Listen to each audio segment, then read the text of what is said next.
We are all too familiar with the horror genre, but there's a particular corner of this genre that is void of jump scares and grotesque imagery. The kind that puts a mirror in front of you, the kind that makes you see the parts of yourself that you do not want to acknowledge is present. The kind of things that we identify with, the kind of things we defend having attributed them to made up narratives that save our faces as a good person. This kind of horror leverages the terror of showing where the true monster lies within. If you like rides like that, you must check out Midnight Mass. This isn't a show you binge for thrills. It's a slow, deliberate story about a small island, a church, and a miracle that feels both intimate and unsettling. On the surface, it looks like a religious horror series, but that's not what it's actually studying. Midnight Mass is less interested in beliefs than in what belief does to people, how it comforts, how it distorts, and how it easily replaces wisdom with certainty. This isn't a critic of faith, it's an observation of human behavior under the pressure of meaning. If that's the kind of story you're interested in, this series is definitely worth your time. What follows isn't an argument against religion, it is a close reading of how belief, guilt, forgiveness, responsibility moves through human beings when certainty enters the room. And of course, major spoilers ahead. Belief doing the work. One of the most important ideas in Midnight Mass is that belief doesn't wait for evidence. It organizes reality first and asks question later. The creature at the center of the story doesn't persuade anyone. It doesn't explain itself. It doesn't need to. When it encounters Monseigneur Pruitt, the interaction is nothing but predator versus prey. The moment Monseigneur calls it an angel, nothing about the creature changes, but everything about its axis does. Belief becomes cover. There's a point in the series where Paul is revealed unceremoniously to few people of the Crockett Island. When others react with fear, Bev reacts with immediate certainty. Fear pauses people. Certainty accelerates them. Belief doesn't just interpret events in this series, it pre processes them. Moral rationalization and certainty.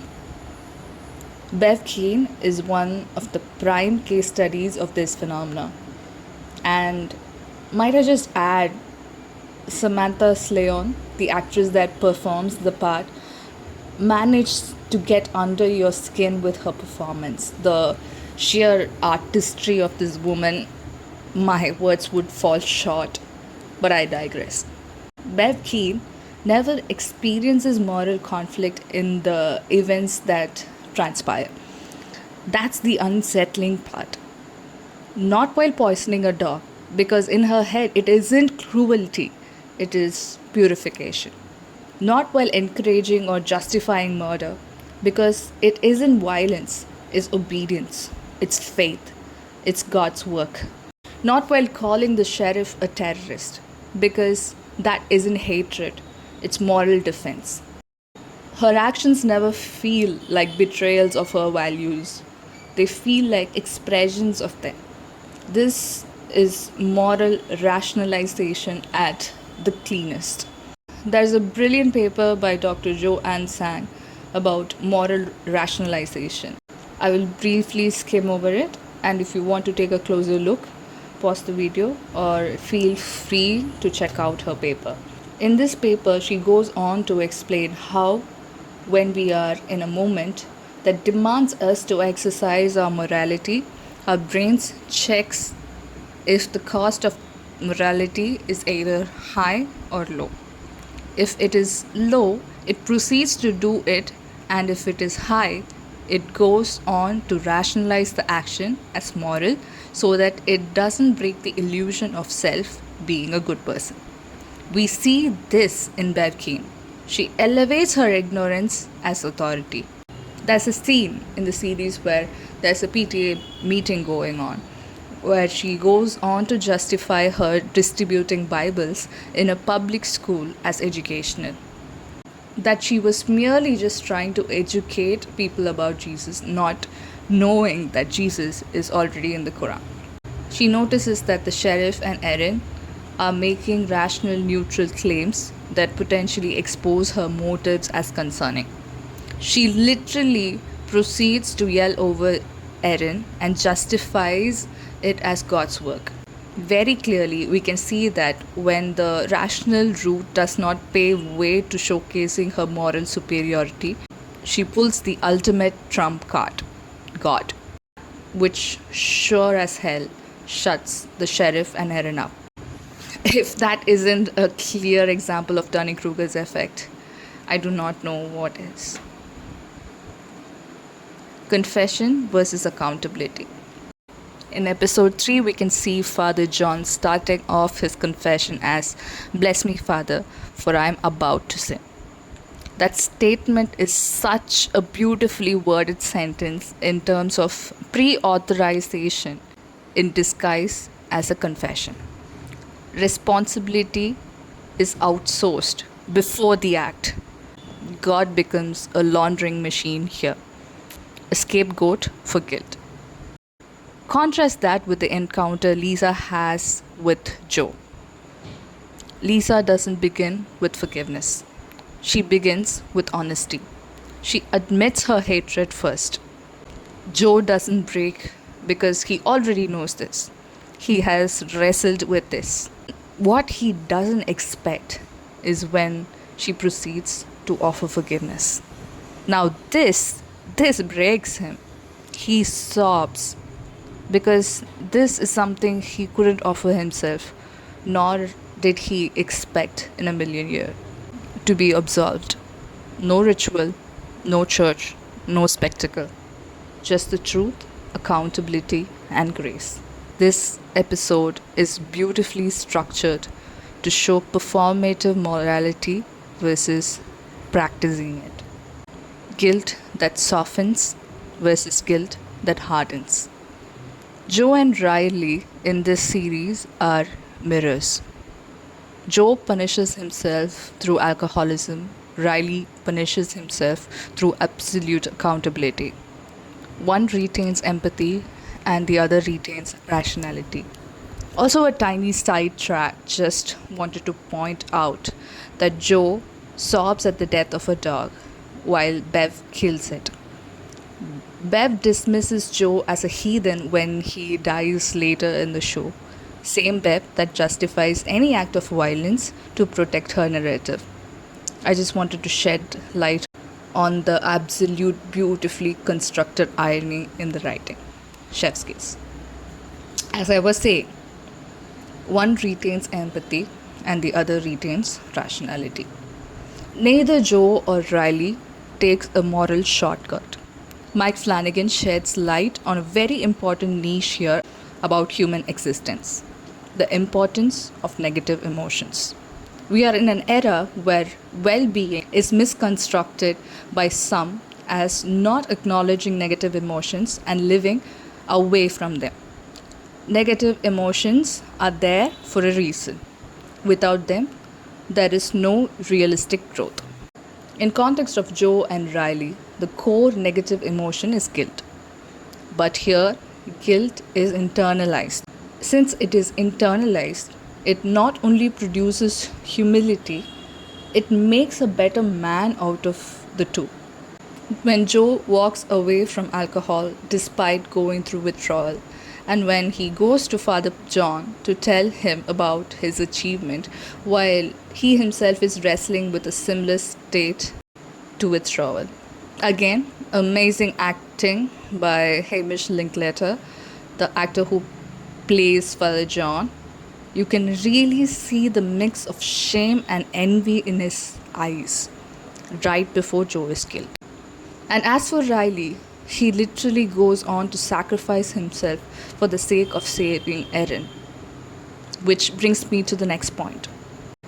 Riley demonstrates ethics without immortality. That is a series I saw recently called The Inside Man, where I liked this quote very much. Christianity is the only religion where the God dies in the end. Mind you, Christianity's essential claim is sacrifice. Riley does exactly that, despite being an atheist. Without belief, without promises, without an afterlife.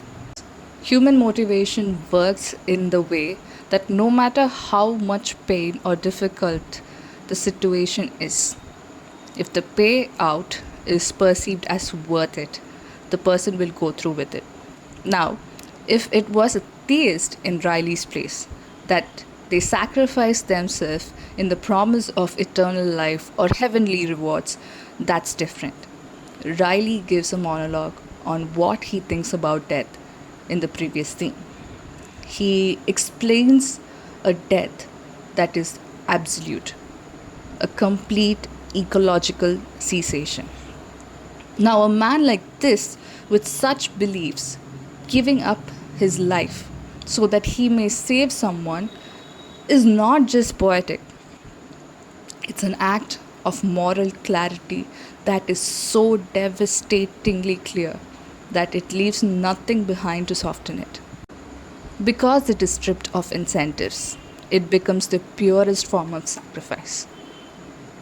Erin and the misunderstanding about death. In the similar breath of Riley giving a monologue about death, Erin follows him up with her version. But Erin isn't talking about her own death. She is talking about her daughters. She talks as a mother who has just experienced miscarriage. Erin cannot accept the idea that what she loved simply vanished. That's not philosophical weakness, that's grief. Belief here isn't about truth, it's about liability. Her faith here becomes a buffer. Because how will you live with such cruelty if not? Erin talks about how her mother never wanted her, how she was abused by her, how she goes on to get abused by her husband. The only response from the external that she has received is, "You are a burden. I don't want you. You're not lovable. Abuse is all that you deserve." She has no tether to life or herself at this point. But now that she's pregnant, she has a chance to rewrite all of that. She has an opportunity to right the wrongs the world thrusted on her by being the love she never had. So she tethers herself to this pregnancy, to her child. Imagine even that being taken away. How does one live with this now? You know, the first thing people in extreme distress do? They ask why. It's your brain's last attempt at noticing what went wrong so that it doesn't occur again. That's why you see all these existentialists and nihilists going, "What's the point of life?" Do you remember an instance when you were happy and asking, "Wait, why am I happy?" No, because happiness does not require reason, but pain does. Erin asks Riley to pray with her. Interestingly enough, you know what she prays? "Dear God, why? Help me understand." Valid enough, right? So it's valid when she gives out her version of death. What she would want it to be is a version of warmth, is a version of love, is a version where God takes up the child back to heaven because she was too good for this earth, that she wasn't meant to suffer, that she will be surrounded by all her dead loved ones. And God will take her in His arms and kiss her forehead fondly with love.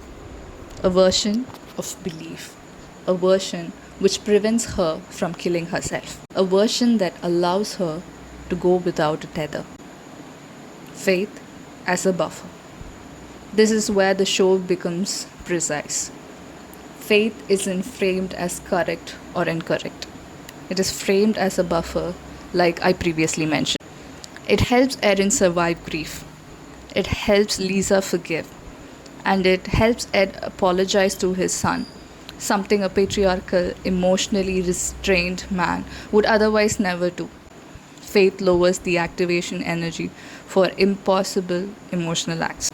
The same tool becomes monstrous when it rewrites reality, bypasses consent, and sanctifies harm. This is where psychology quietly backs the show up.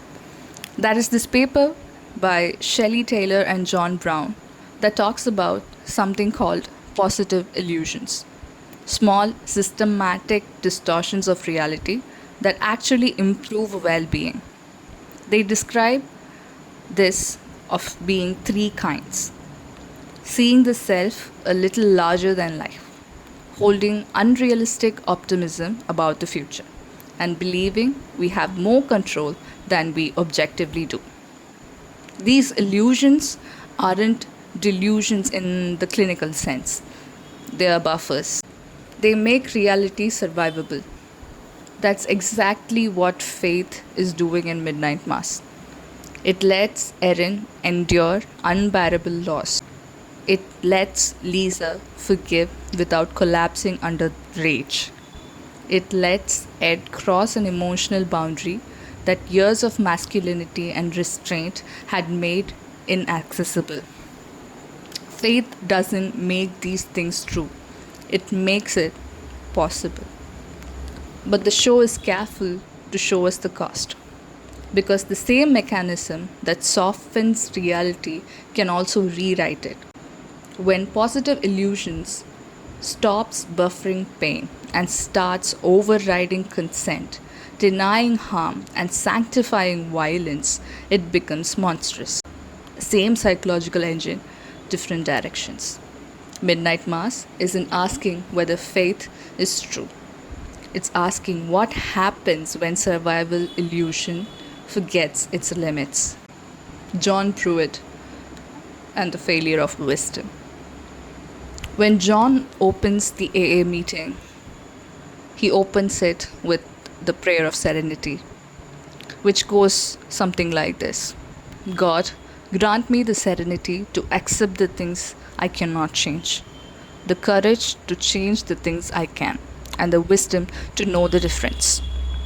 But the prayer isn't just about acceptance, it's about limits. It asks for wisdom to recognize where intervention ends and surrender begins. And that's exactly the wisdom John doesn't have. His illness, his aging, the irreversible nature of his body. These are not problems to be solved, they are conditions to be lived with. But John cannot tolerate that kind of powerlessness. So the prayer fractures in his hands. What was meant to teach restraint becomes a framework for action. Acceptance quietly turns into intervention. Courage stops meaning self confrontation and starts meaning control.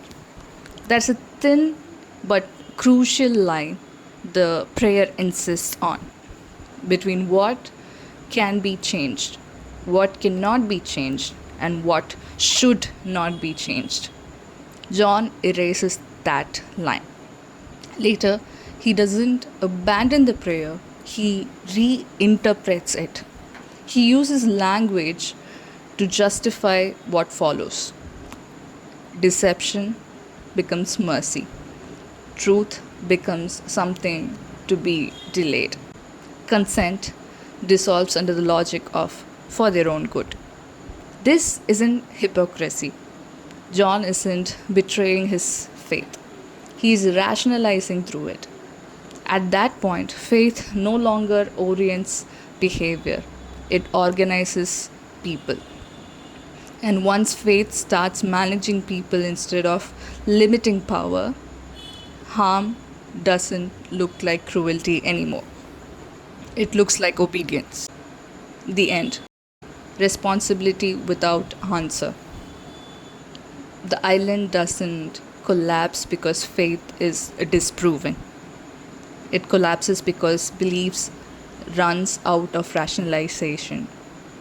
Bev clings to the script until the very end and then finds herself alone with fear she postpones too long. Erin refuses resurrection. She destroys the future to end the cycle. The final hymn isn't triumphant, it's resigned. Show doesn't answer theology, it answers responsibility. What do you do when forgiveness costs more than punishment? The series suggests that faith is neither good nor evil, only powerful. And power without wisdom doesn't need cruelty to cause harm, it only needs certainty. Maybe the real divide isn't between believers and skeptics, but between people who let meaning soften them and people who let it harden them. And maybe the most human act in the entire story isn't resurrection, but restraint.